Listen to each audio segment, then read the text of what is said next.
Welcome to Samba Samba. Enjoy the video. In this video, I will explain how to connect your phone to a Toyota Camry. First, ensure your phone's Bluetooth is active and discoverable. Then, on your car's multimedia display, navigate to the Setup menu. From there, select Bluetooth and choose the option to add new device. This prepares your Camry to discover your phone, setting the stage for a seamless connection.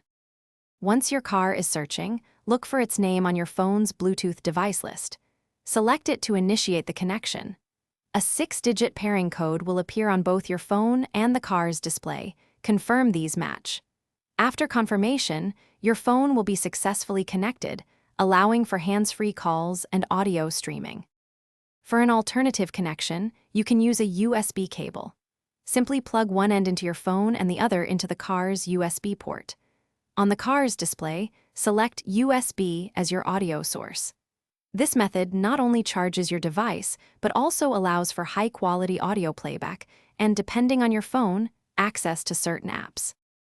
If you encounter any issues, try restarting both your phone and the car's infotainment system. Sometimes, deleting old, unused Bluetooth pairings from your car's memory can resolve connectivity problems. For more specific guidance or advanced features, always refer to your Toyota Camry's owner's manual. Happy connecting! Thanks for watching. Consider subscribing if we helped you.